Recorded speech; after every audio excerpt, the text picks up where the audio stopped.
نشهد أن لا إله إلا الله نستغفر الله نسألك الجنة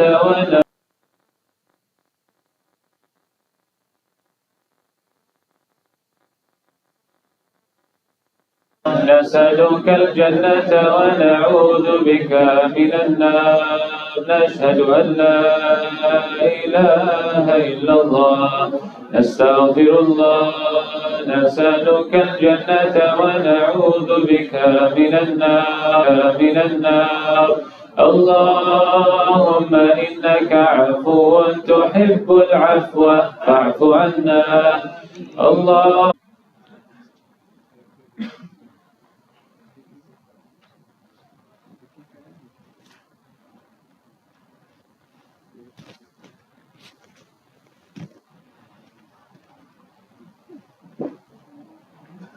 I have a brother who's going to accept Islam. And Islam, if somebody expresses the intention to accept Islam, it is not permissible to delay. The of Islam is to believe in Allah subhanahu wa ta'ala, that Allah is one. And tu'mina billahi, Allah is no partners, Allah is independent, Allah sees everything, Allah hears everything, Allah controls everything. Come on.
صلى الله عليه وسلم رضيت بالله ربا وبالإسلام دينا وبمحمد رسولا ونبيا.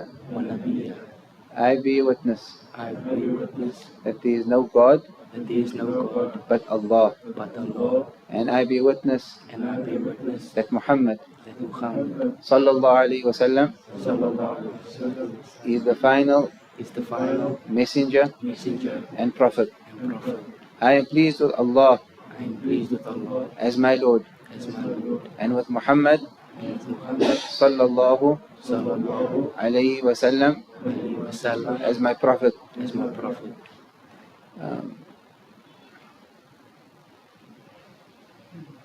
And with Islam as my religion. Barakallahu feekum. On the first day of Ramadan, Allah grant you steadfastness. Appreciate it. No. A person that becomes Muslim, all whatever wrong he may have done in the past is wiped away. So you are with us in the masjid today, while all, including myself and everyone present, we have our sins to worry about, and we need to plead to Allah in this Ramadan to forgive us for our wrongdoing. You sit here and you have no sin. So you are right now better than all of us. You can join the Daf Habit. نعم. رسول الله صلى الله عليه وسلم كان رسول الله يحب الفعل الحسن. One of the ways of Rasul sallallahu alayhi wa sallam was that he used to love good omens. He used to dislike bad omens.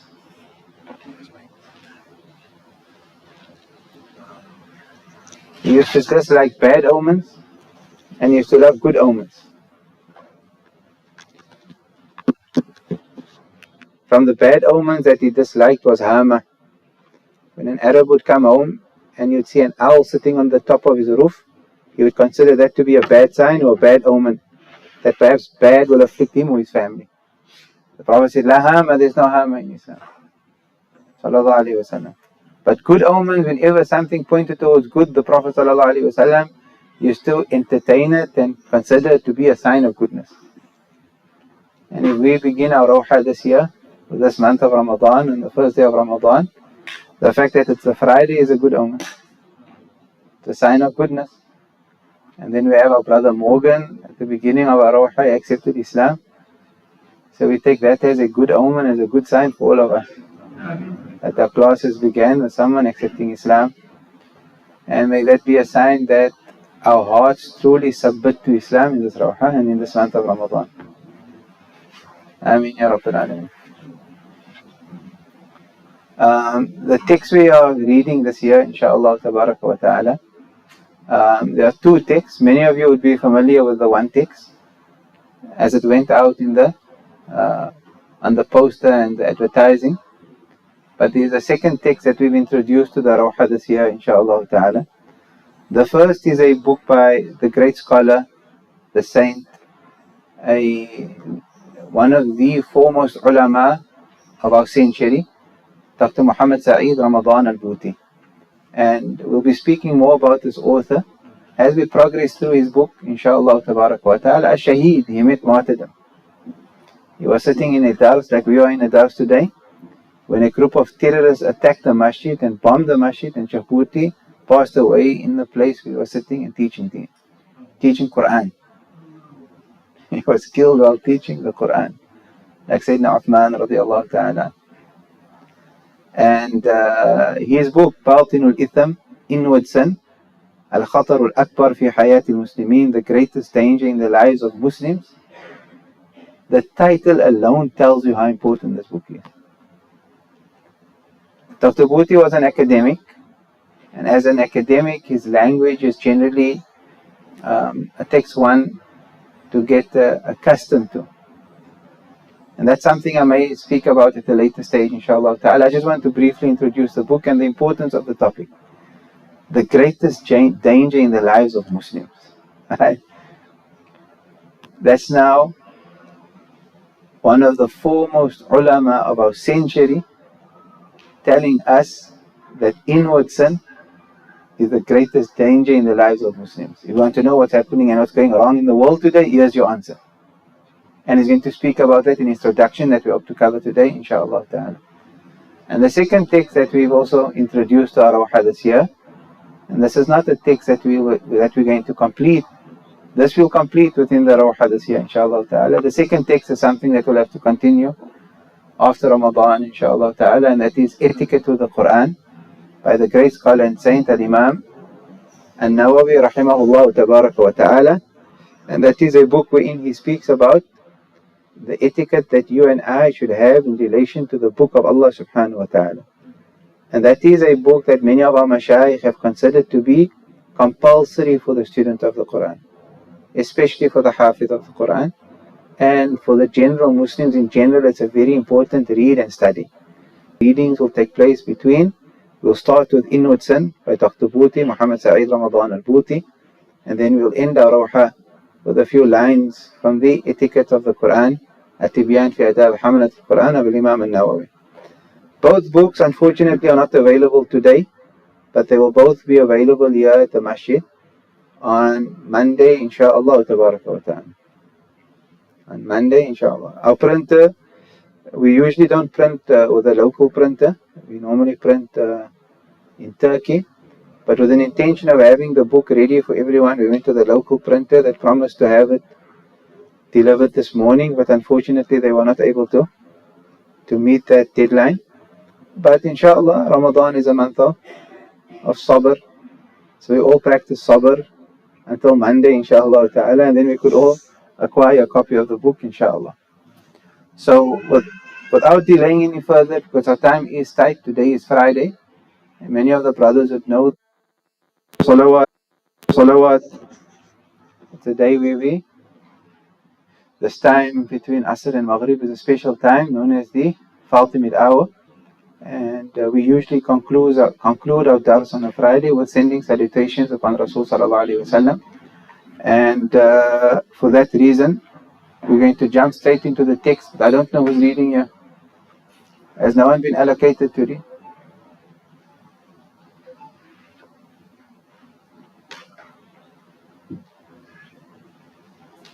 Let me see.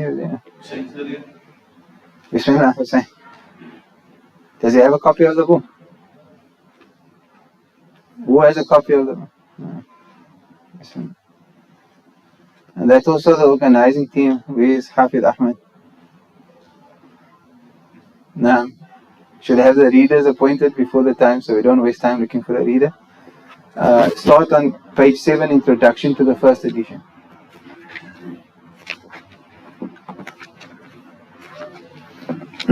أعوذ من الشيطان الرجيم بسم الله الرحمن الرحيم اللهم صل على سيدنا محمد وعلى آل محمد وصحبه وسلم نفعنا الله بعلومه في الدارين. Introduction to the first edition.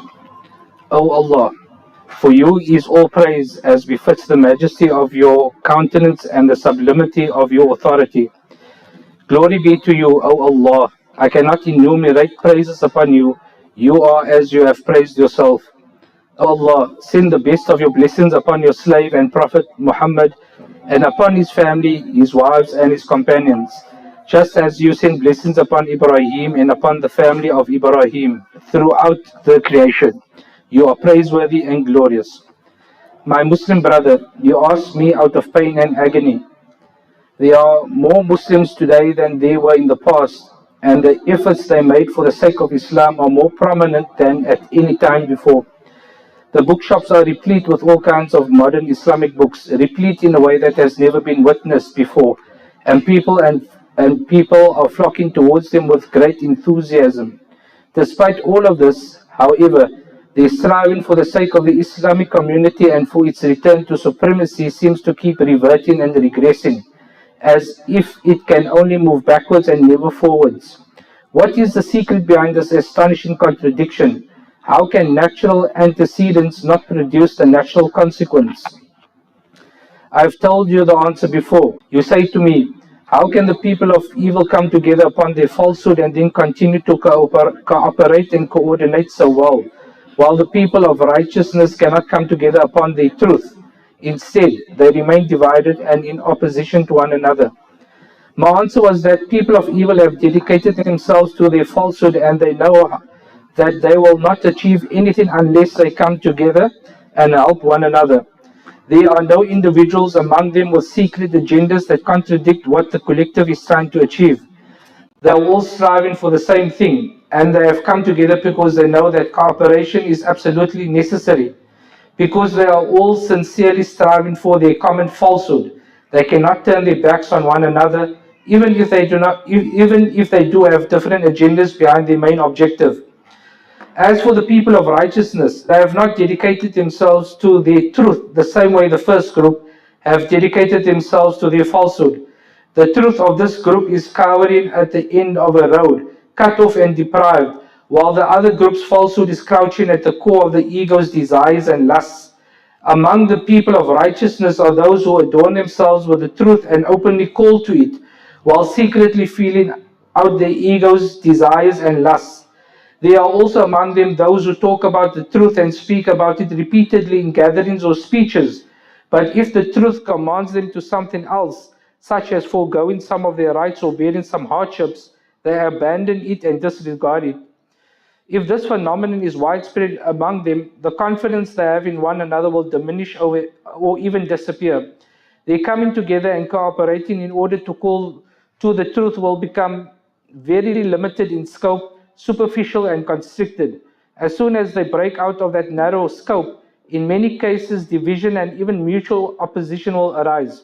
My Muslim brother, I remember while I was answering this question, how you were drowning in a whirlpool of painful silence. Then you got up and left, but you were still lost in thought. As for myself, I've gone back to what I said to you. I've realized and I did nothing but expose you to the wilderness of anxieties from which there is no escape nor refuge. I was like someone who tells a sick person about some significant medicine that will strengthen his constitution but does not tell him a single thing about beneficial treatment or something that will alleviate his pain. I seek refuge in Allah that my words be something that frustrate the soul and kill hope. If I did that, I would be adding a more dangerous and severe illness to an illness that is already there. I then felt a sense of agony when I knew that my words have made the tribulation worse. I then thought that it would be better if I left the topic alone and did not say anything about it, which is what many other people have done. Then I realized that nothing would save me from this agony apart from my prescribing a remedy for you. I missed the opportunity to speak to you in that gathering you left, when you felt lost in your thoughts and distress. Wherever you are, I shall not fail to get a copy of this booklet into your hands so that your anxiety and grief can turn into striving and positive action towards presenting this remedy and implementing it. It is a bitter remedy to swallow, but that which mitigates its bitterness is the sweetness of faith.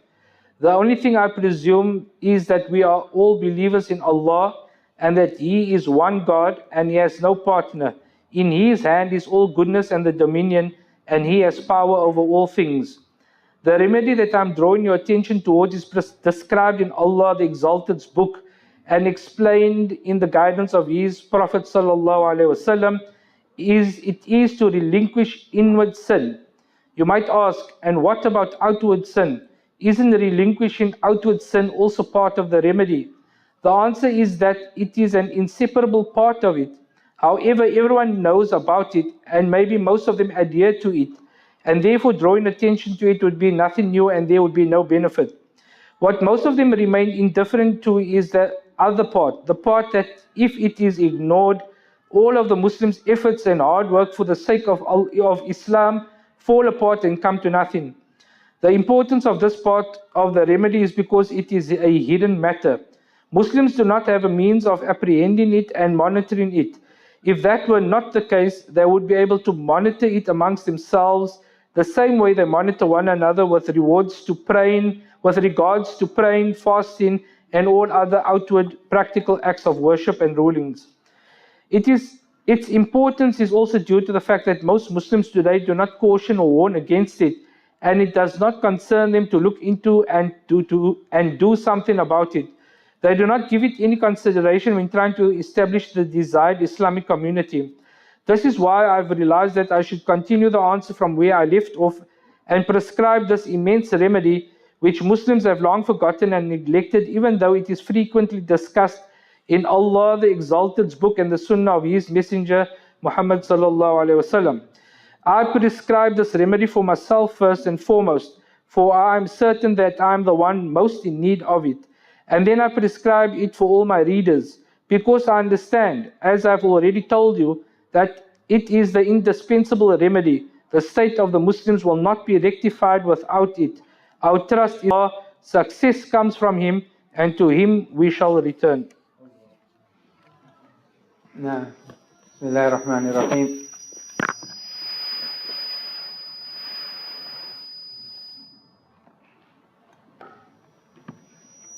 وصلى الله على سيدنا محمد وعلى آله وصحبه أجمعين. If I put this on, the noise comes. If I put it off, it goes on.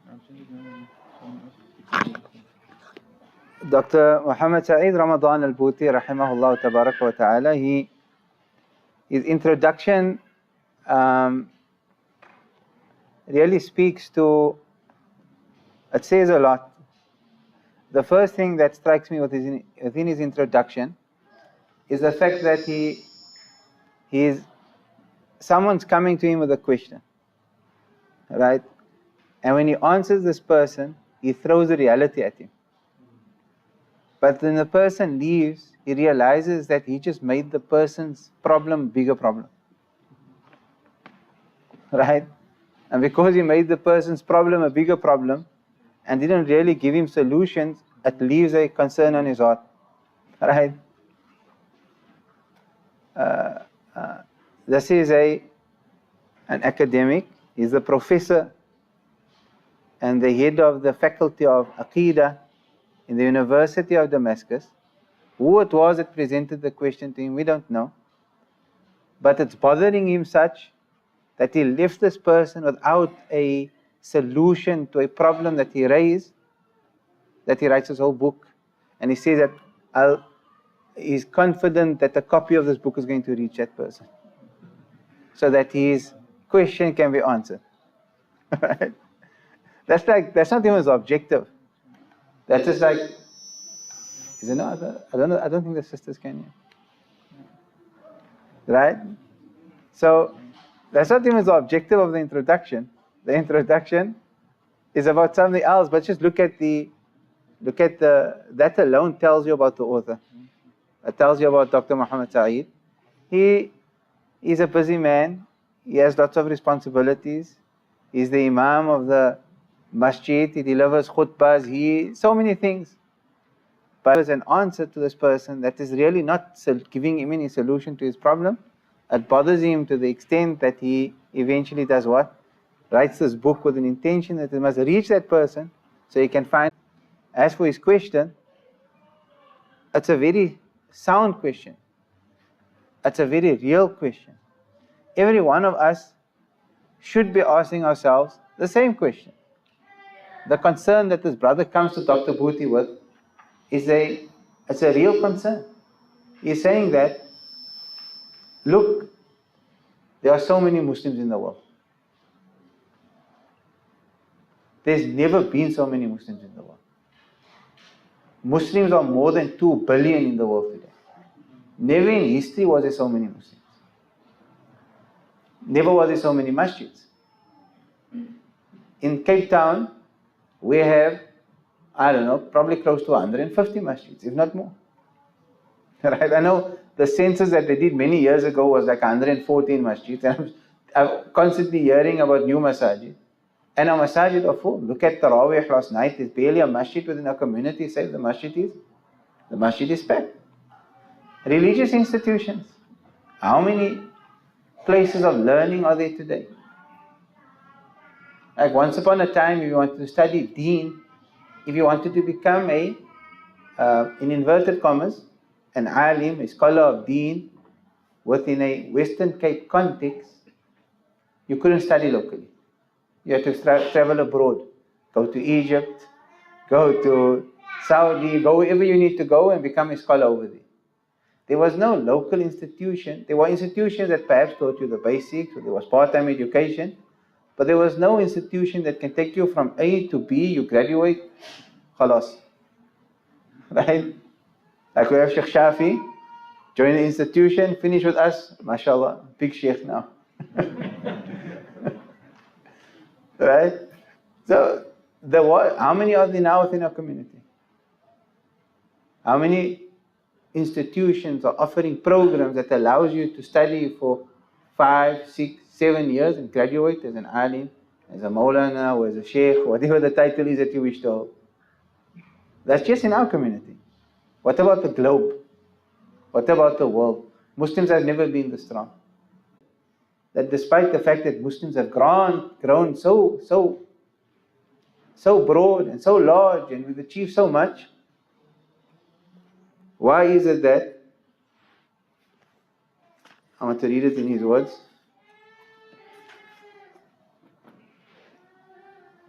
Despite all of this, however, they're striving for the sake of Islamic community and for its return to supremacy. seems to keep reverting and regressing, as if it can only move backwards and never forwards. Despite that growth, we are as Muslims. What influence do we have in the world? What power do we have in the world? Who fears Muslims in this world today? No one. No one. Our Muslim governments, our Muslim countries, what? There's nothing. Our Muslim countries are more interested in the West and being influenced by the West and living a Western lifestyle. There's no Quran, there's no Sunnah, there's no way of Rasul sallallahu alayhi wasallam. We are we? What power do we have? The enemies of Islam, if they decide to have a new uprising and fighting taking place in Yemen, there'll be one tomorrow. If they decide there's going to be a new uprising and fighting in Egypt, there'll be one tomorrow. And Islam in the Muslim countries, we just grow weaker and we grow weaker, and we are. That's the question he's asking. While on the other hand, he says that the people of batil, the people of falsehood, when they put their hearts and their minds together, they are able to achieve so much. They reach so many people. The influence is so strong. So strong. If you take as an example, if you take the LGBTQ nonsense, how powerful are they as a movement? You can barely mention their name today, and they're down your throat. You said something about them, right? It's ridiculous at what the power that they have to get people in trouble that says anything about them. It's ridiculous how they get governments to support their movements. How they have days in the year, how they have marches, they have buildings painted with their colors. And what a minority are they? They're such a small minority. But because they united upon their batil, right? They're able to achieve so much. Why is Muslims not achieving when we are upon the haqq? Why are we not achieving what the people of batil are achieving in their batil? That's essentially the question that he presents to Dr. Ramadan. Right? And it's a very real question. And sometimes these questions, they don't trouble us. It doesn't cause me sleepless nights. You know why? Because I couldn't care less. I'm just so happy with whatever I'm happy with my home, I'm happy with my family, I'm happy. I have my teaching job and I earn my salary, and I'm planning on buying me something at the end of the month, and I'm going to upgrade my fishing gear, and I'm going to buy me a new car, and I'm so occupied with myself that I couldn't care. Whereas Rasul sallallahu alayhi wa sallam, he said that مثل المؤمنين في توادهم وتراحمهم كمثل الجسد الواحد. The parable of believers in the love and compassion and concern that they should have for each other, they are like one body. إذا اشتكى عضو منها, if one part of that body is suffering, if one part of the body, my human body, if one part of my body is suffering, right? I have a infection in my ear, that's one part of my body. Rasul sallallahu alayhi wa sallam said, تَدَاعَ عَلَيْهِ سَائِرُ الْجَسَدِ بِالْحُمَّةِ. My whole body breaks out with fever. Because it's one body. But we see Muslims suffering, we see oppression, we see Muslims not going forward, we see, but it doesn't bother my heart, it doesn't make me feel bad, I just continue worrying about my little small achievements that I'm making with my new kitchen cupboards, and then it's my new, new wheels I'm putting on my car, and there's no concern. And because there's no concern in my heart in the first place, perhaps I haven't asked myself this question, why are Muslims going nowhere? Despite the fact that we are upon haqq, and the people of batil are moving forward with their batil. Right? So he presents this question to Dr. Buti. Dr. Buti responds, and his response is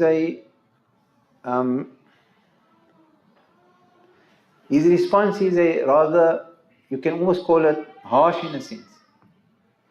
And he's not giving this person a solution, as I stated previously. He said, as for the people of righteousness, the people of deen now, they have not dedicated themselves to their truth the same way the first group, meaning the people of batil, have dedicated themselves to their falsehood. The truth meaning the reality of the group of the Muslims now is cowering at the end of a road, cut off and deprived, while the other group's falsehood is crouching at the core of the ego's desire. Among the people of righteousness are those who adorn themselves with the truth and openly call to it, while secretly feeling out the ego's desires and lust. There are also among them those who talk about the truth and speak about it repeatedly in gatherings or speeches, but if the truth commands them to something else, such as forgoing some of their rights or bearing some hardships, they abandon it and disregard it. If this phenomenon is widespread among them, the confidence they have in one another will diminish or even disappear. Their coming together and cooperating in order to call to the truth will become very limited in scope, superficial and constricted. As soon as they break out of that narrow scope, in many cases, division and even mutual opposition will arise. There's a number of things he's alluding to over here. Number one is that they are troubled with themselves. It's egos, it's agendas.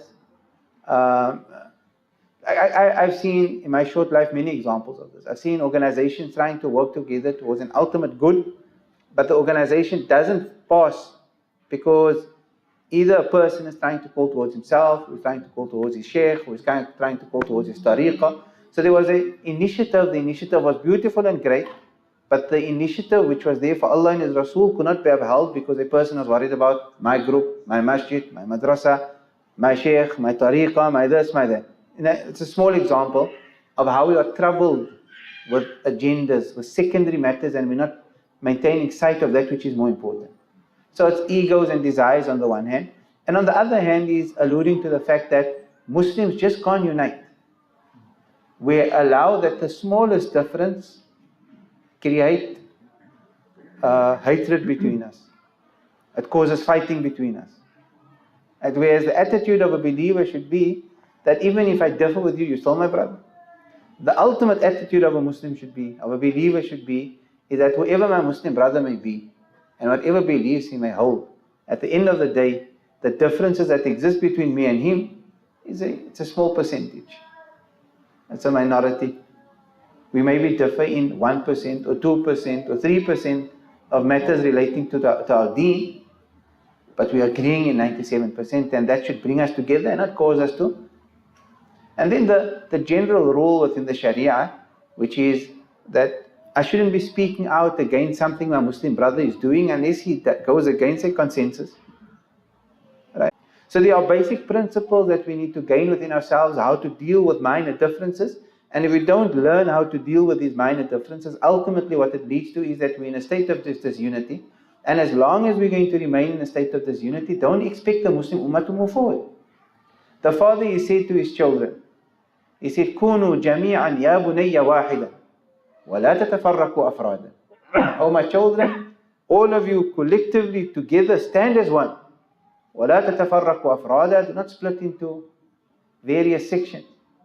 تأبر الرماح وإذا اجتمعنا تكسرا. Straw when tied tightly together in a bundle. تأبر الرماح تكسرا. It won't break. You ever see somebody pick up a stack of hay and trying to break it? You might not even be able to pick up the stack, never mind break the stack. وَإِذَا تَرَكْنَا.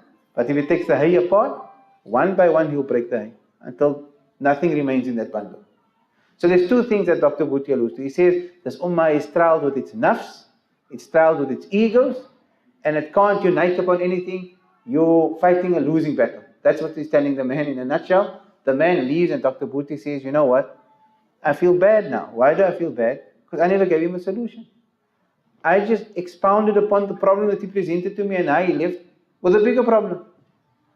He wants to know how can we move forward, how can the ummah progress, how. I just made the problem bigger for him. Now he's leaving. I didn't give him any guidance.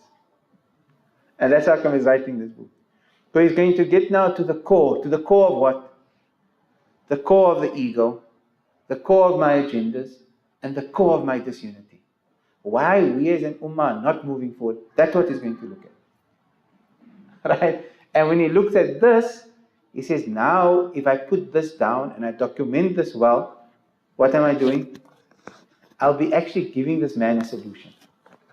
I'll be telling him what the answer is to the trouble of the Muslims.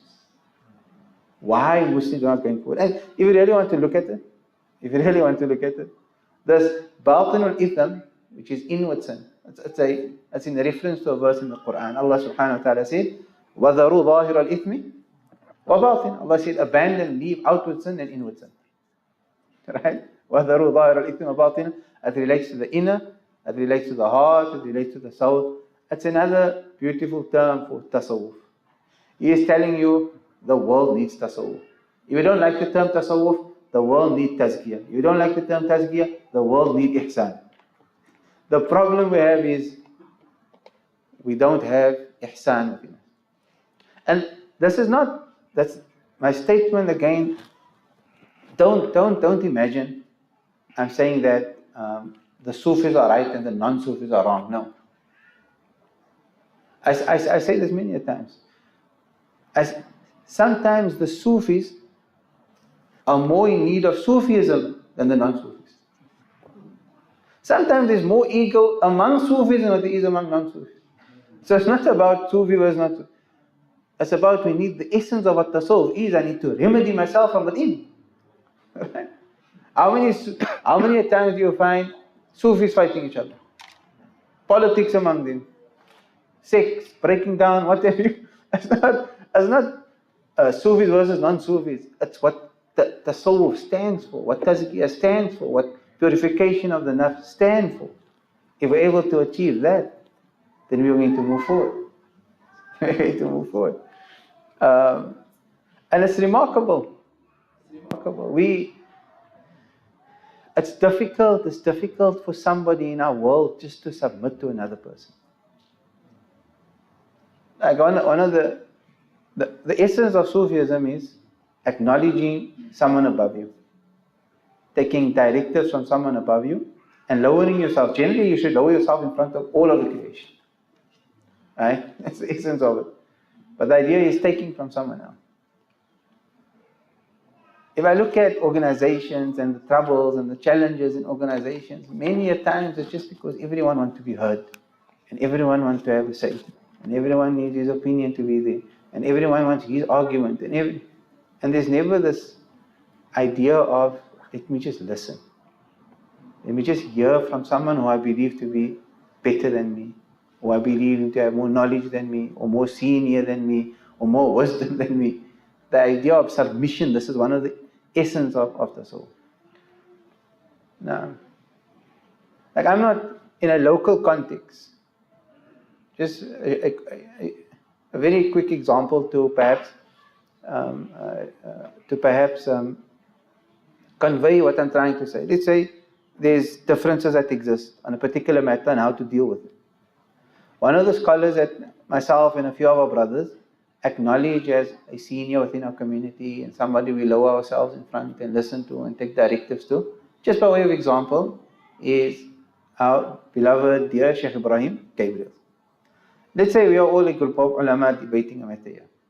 But we can all acknowledge that there's somebody a senior and that person can give us advice, and we receive his nasiha and his directives and his tawjihat. We're going to put whatever differences may have been to rest, and we're going to walk and adopt his position and guidance and move forward. Isn't that an easy solution for a dilemma that we may be fighting or facing? The idea of submitting. Tasawwuf teaches you to submit. The essence of it. The inner sin that Dr. Buti refers to means I don't submit.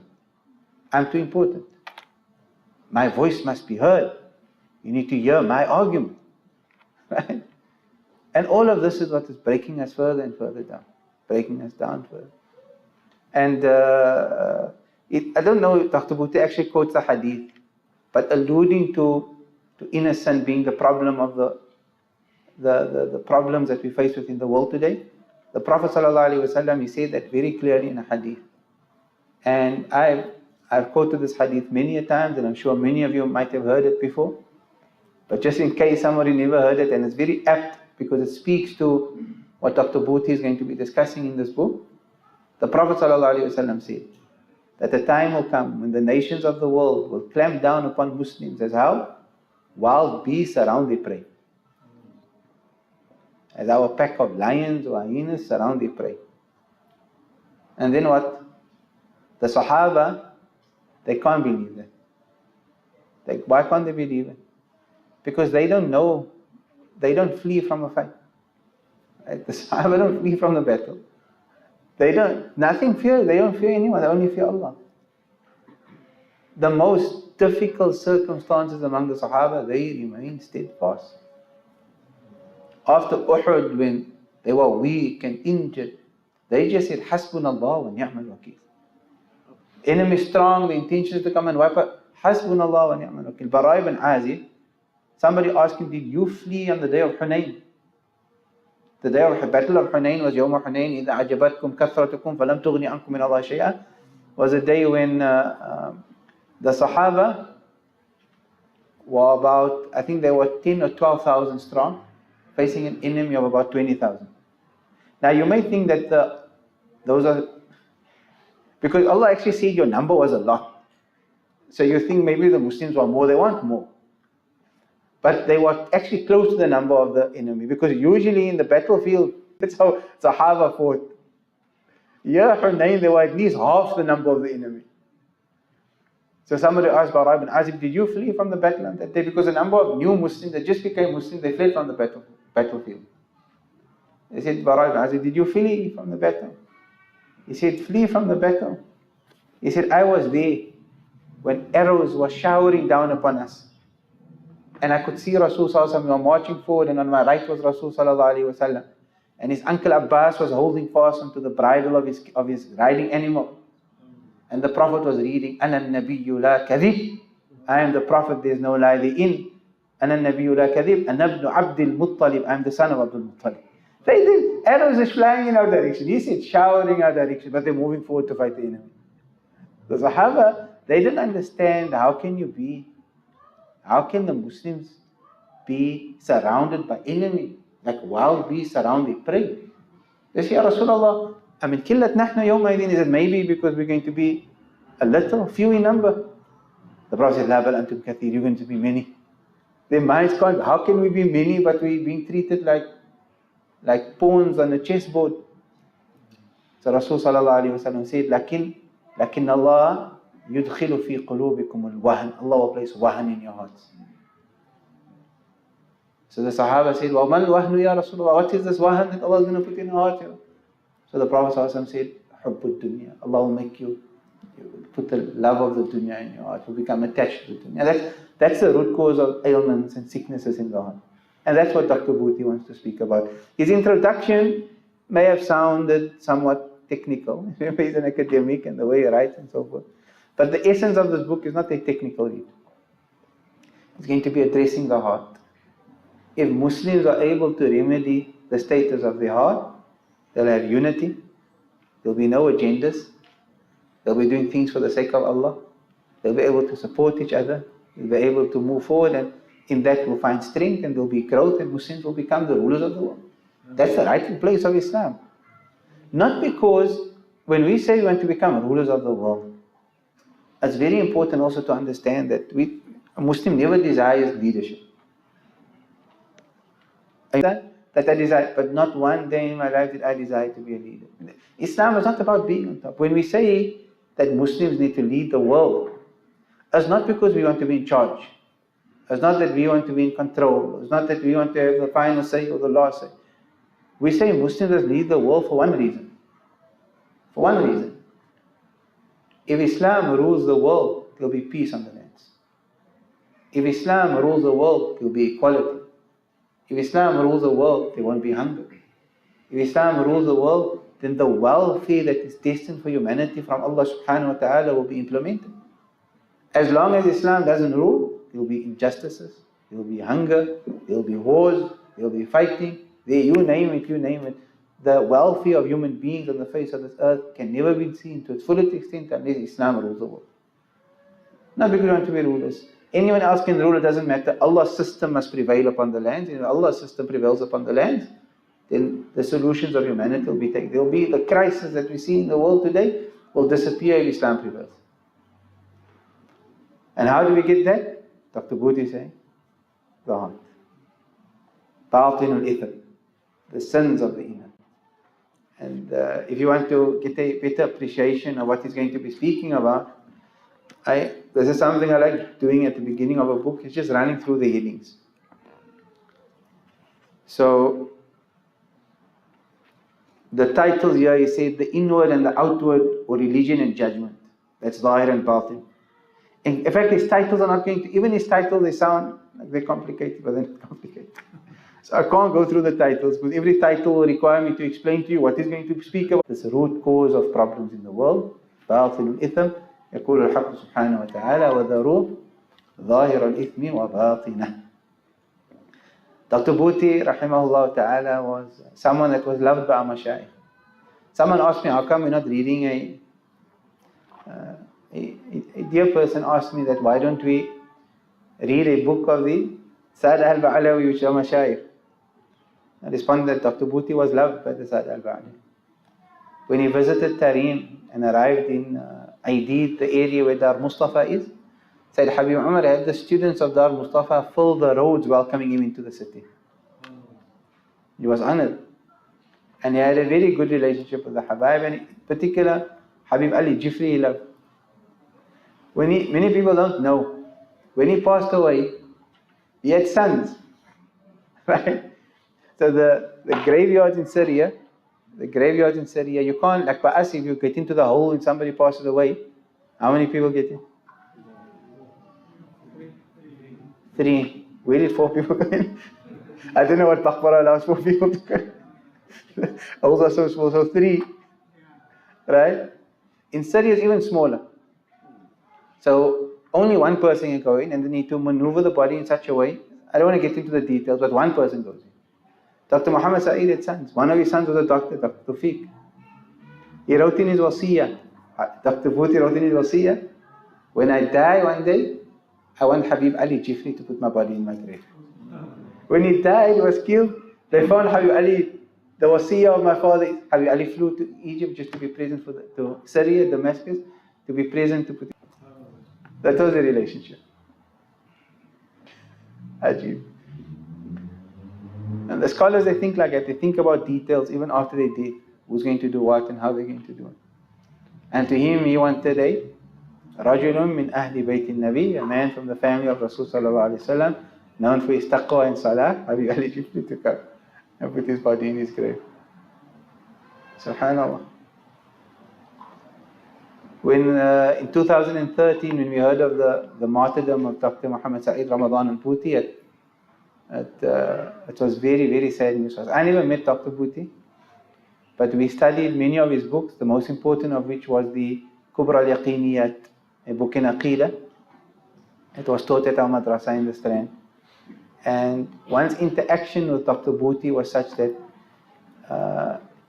at least my personal interaction, I'm sure other students they relate to this, is that it was as if he was my teacher, one of my direct teachers from whom I was receiving knowledge as a student of Deen at the madrasa. His book was completely amazing. It's taught at our madrasa also now, and when the news came to us about his death, it was devastating. Like we lost a real actual teacher, and he was an actual teacher because they teach through their books. And also I followed many of his recordings online, and he was when he spoke, when you listen to him speak, it's as if the Ihya Ulumuddin is being read out. That's how he spoke. The Ihya Ulumuddin of Imam Ghazali, when he spoke, it was like the Ihya, like you were listening to the Ihya. So may Allah allow us to benefit from his directives and advices. We don't have time. We're going to read the salawat. How long does it take, Shaykh? 20 minutes. We're going to read the salawat on a Friday. That's going to take us up till about 25 past 6, and then we conclude, inshallah ta'ala. What time is Maghrib? 5 to. We want to end at least 30 minutes before Maghrib. Every day, give brothers enough time to get home.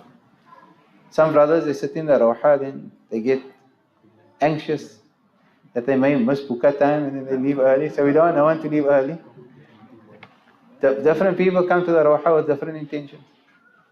Didn't I see Ibrahim somewhere? Where is Ibrahim? My good friend. Ibrahim comes to the Rawha because you know when the Rawha is done, it's almost Buka time. The Friday salawat is important salawat. Rasul sallallahu alayhi wa sallam. We're going to read the salawat of Shaykh Abu Bakr bin Salim, Durud Tajiyya, and then we're going to read 80 salawat. Allahumma salli ala Sayyidina Muhammadin abdika wa rasulika al-nabi al-ummi wa ala alihi wa sahbihi wa sallim taslima. The Prophet said, whoever reads the salawat 80 times after Asr on a Friday, Allah forgives him for 80 years of sin. Whoever reads it 80 times on a Friday, Allah forgives him for 80 years of sin. And in some narrations it adds, and Allah gives him the reward of 80 years of worship. So it's going to take us a few minutes, but the reward will be great. We encourage our brothers, not only with us today, but every Friday, to engage in the salawat on a Friday after Asr, inshallah ta'ala. Once the salawat is done, we're going to end immediately with the Fatiha, and we continue with our reading tomorrow, inshallah ta'ala. And tomorrow's Rawha, because there will be no salawat, we'll also be reading a section from the etiquette of the Quran of Imam Nawawi, inshallah ta'ala. And like I said at the beginning, we are very sorry that the books are not available immediately, but Monday's Rawha for sure books will be available, inshallah.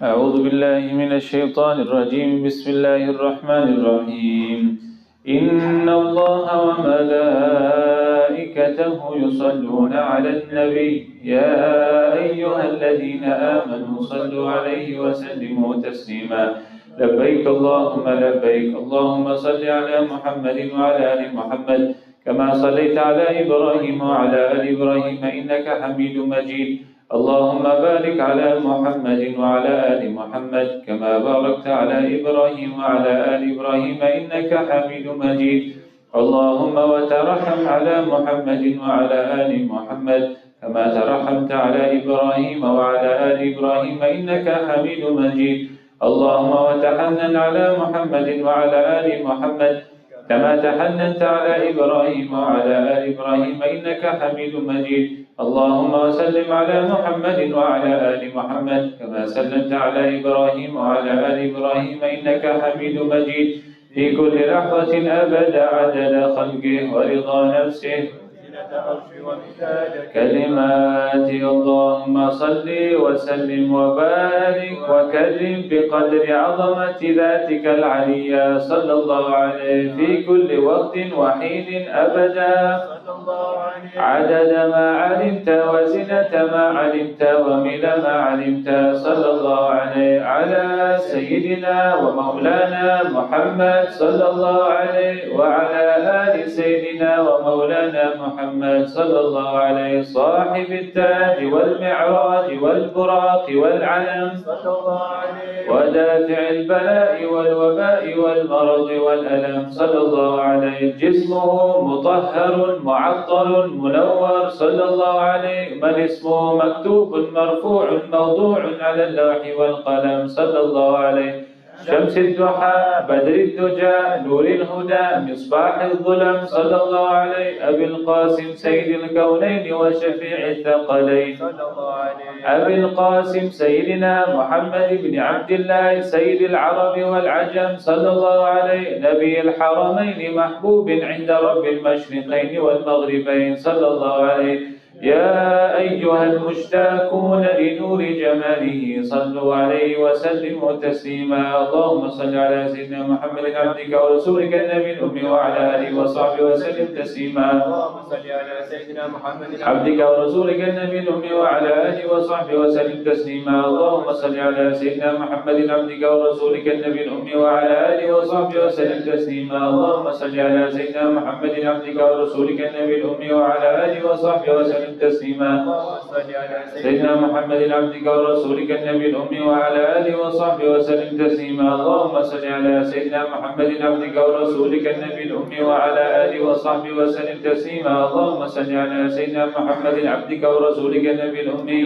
اللهم صل على سيدنا محمد عبدك ورسولك النبي الأمي وعلى آله وصحبه وسلم تسليما اللهم صل على سيدنا محمد عبدك ورسولك النبي الأمي وعلى آله وصحبه وسلم تسليما اللهم صل على سيدنا محمد عبدك ورسولك النبي الأمي وعلى آله وصحبه وسلم تسليما اللهم صل على سيدنا محمد عبدك ورسولك النبي الأمي وعلى آله وصحبه وسلم تسليما اللهم صل على سيدنا محمد عبدك ورسولك النبي الأمي وعلى آله وصحبه وسلم وسلم تسليما. اللهم صل على سيدنا محمد عبدك ورسولك النبي الأمي وعلى آله وصحبه وسلم تسليما. اللهم صل على سيدنا محمد عبدك ورسولك النبي الأمي وعلى آله وصحبه وسلم تسليما. اللهم صل على سيدنا محمد عبدك ورسولك النبي الأمي وعلى آله وصحبه وسلم تسليما. اللهم صل على سيدنا محمد عبدك ورسولك النبي الأمي وعلى آله وصحبه وسلم تسليما. اللهم صل على سيدنا محمد عبدك ورسولك النبي الأمي وعلى آله وصحبه وسلم تسليما. اللهم صل على سيدنا محمد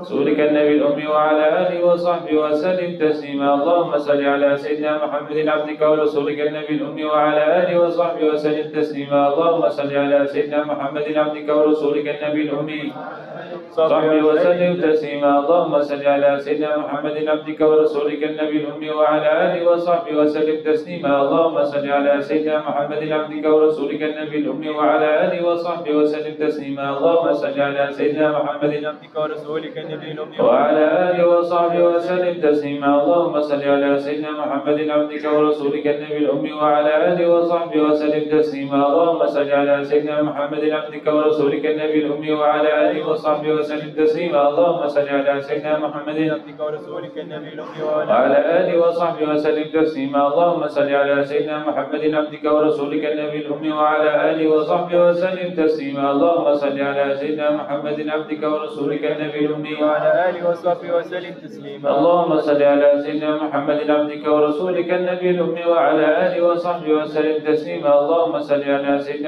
محمد عبدك ورسولك النبي الأمي وعلى آله وصحبه وسلم تسليما. اللهم صل على سيدنا محمد عبدك ورسولك النبي الأمي وعلى آله وصحبه وسلم تسليما. اللهم صل على سيدنا محمد عبدك ورسولك النبي الأمي وعلى آله وصحبه وسلم تسليما. اللهم صل على سيدنا محمد عبدك ورسولك النبي الأمي وعلى آله وصحبه وسلم تسليما. اللهم صل على سيدنا محمد عبدك ورسولك النبي الأمي وعلى آله وصحبه وسلم تسليما. اللهم صل على سيدنا محمد عبدك ورسولك النبي الأمي وصحبه وسلم تسليما. اللهم صل على سيدنا محمد عبدك ورسولك النبي الأمي وعلى آله وصحبه وسلم تسليما. اللهم صل على سيدنا محمد عبدك ورسولك النبي الأمي وعلى آله وصحبه وسلم تسليما. اللهم صل على سيدنا محمد عبدك ورسولك النبي الأمي وعلى آله وصحبه وسلم تسليما. اللهم صل على سيدنا محمد عبدك ورسولك النبي الأمي وعلى آله وصحبه وسلم تسليما. اللهم صل على سيدنا محمد عبدك ورسولك النبي الأمي وعلى آله وصحبه وسلم تسليما. اللهم صل على سيدنا محمد عبدك ورسولك النبي الأمي وعلى آله وصحبه وسلم تسليما. اللهم صل على سيدنا محمد عبدك ورسولك النبي الأمي وعلى آله وصحبه وسلم تسليما. اللهم صل على سيدنا محمد عبدك ورسولك النبي الأمي وعلى آله وصحبه وسلم تسليما. اللهم صل على سيدنا محمد عبدك ورسولك النبي الأمي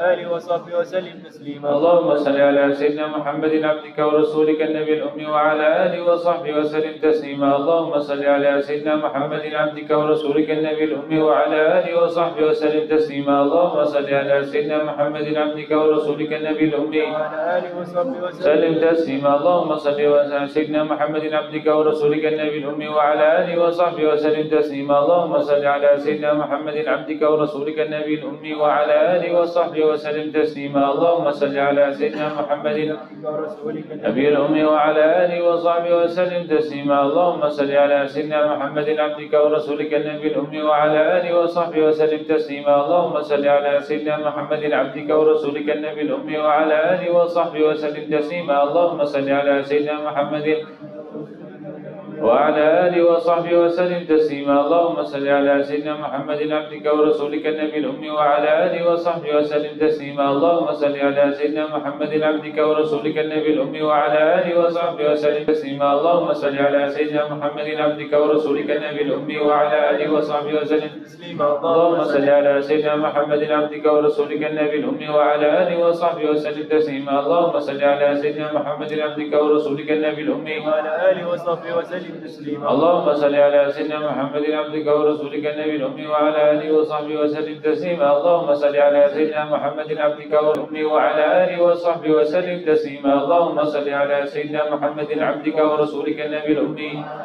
وصحبه وسلم تسليما. اللهم صل على سيدنا محمد عبدك ورسولك النبي الأمي وعلى آله وصحبه وسلم تسليما. اللهم صل على سيدنا محمد عبدك ورسولك النبي الأمي وعلى آله وصحبه وسلم تسليما. اللهم صل على سيدنا محمد وصحبه وسلم تسليما. اللهم صل على سيدنا محمد عبدك ورسولك النبي الأمي وعلى آله وصحبه وسلم تسليما. اللهم صل على سيدنا محمد عبدك ورسولك آله وصحبه وسلم تسليما. اللهم صل على سيدنا محمد عبدك ورسولك النبي الأمي وعلى آله وصحبه وسلم تسليما. اللهم صل على سيدنا محمد عبدك ورسولك النبي الأمي وعلى آله وصحبه وسلم تسليما. اللهم صل على سيدنا محمد عبدك ورسولك النبي الأمي وعلى آله وصحبه وسلم تسليما. اللهم صل على سيدنا محمد عبدك ورسولك النبي الأمي وعلى آله وصحبه وسلم تسليما. اللهم صل على سيدنا محمد عبدك ورسولك النبي الأمي وصحبه وسلم تسليما. اللهم صل على سيدنا محمد عبدك ورسولك النبي الأمي وعلى آله وصحبه وسلم تسليما. اللهم صل على سيدنا محمد عبدك ورسولك النبي الأمي وعلى آله وصحبه وسلم تسليما.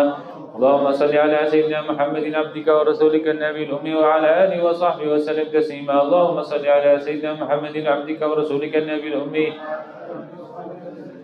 اللهم صل على سيدنا محمد عبدك ورسولك النبي الأمي وعلى آله وصحبه وسلم تسليما. اللهم صل على سيدنا محمد عبدك ورسولك النبي الأمي وعلى آله وصحبه وسلم تسليما. اللهم صل وسلم على سيدنا محمد.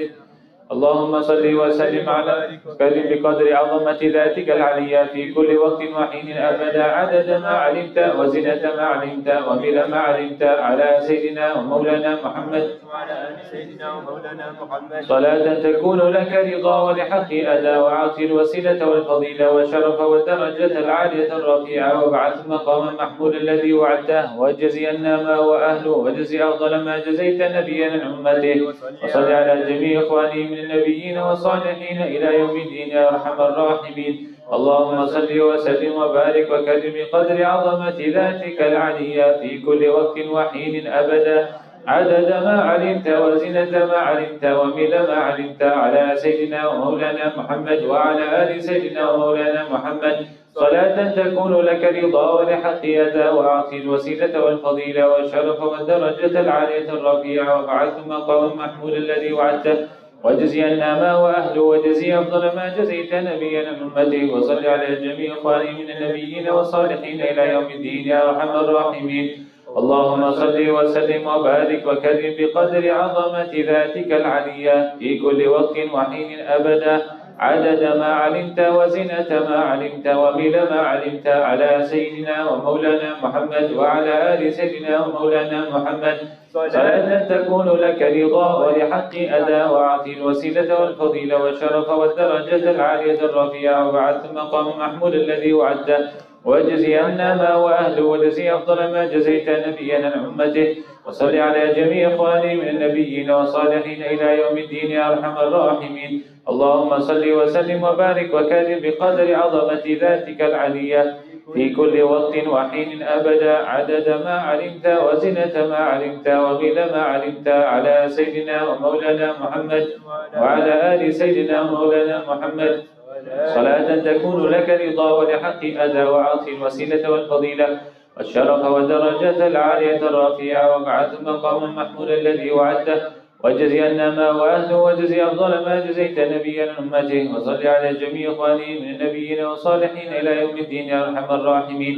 اللهم صل وسلم وبارك وكرم بقدر عظمة ذاتك العلية في كل وقت وحين أبدا عدد ما علمت وزنة ما علمت وملء ما علمت على سيدنا ومولانا محمد وعلى آل سيدنا ومولانا محمد صلاة تكون لك رضا ولحق أداء وأعطي الوسيلة والفضيلة والشرف والدرجة العالية الرفيعة وابعث مقام محمود الذي وعدته وجزي عنا ما وأهله وجزي أفضل ما جزيت نبيا عن أمته.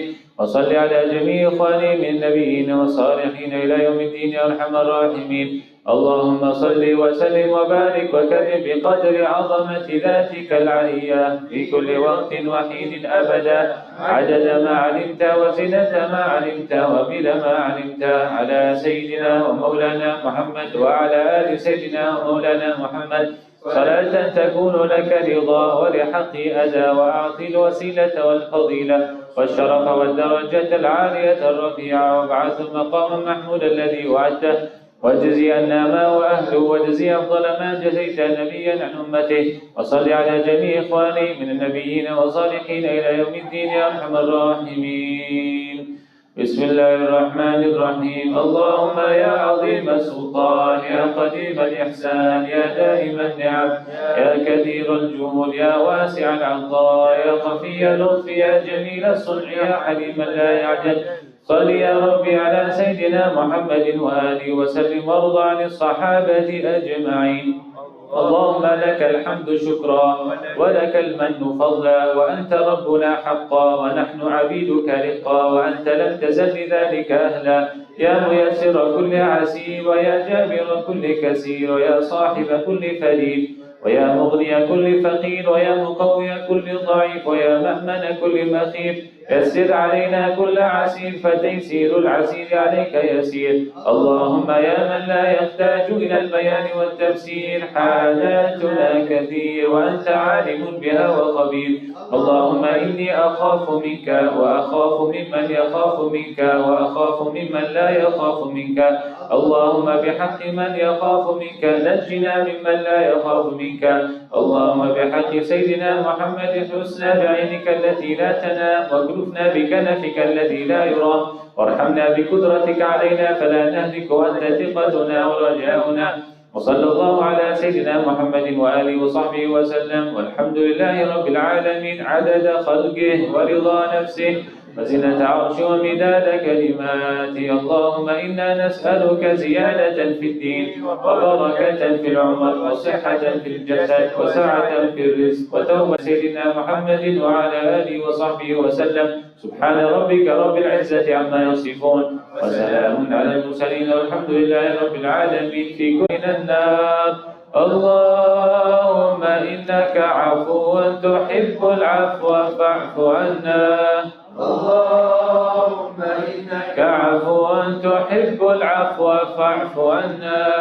اللهم إنك عفو تحب العفو فاعف عنا يا كريم. Before you make the Fatiha, brothers, Hafid Ahmed, Ustad Ahmed, and the organizers have taken time out to print pages with the attendees. I only have 3 questions, things I want to do, new intentions I'm making, and actions I want to take.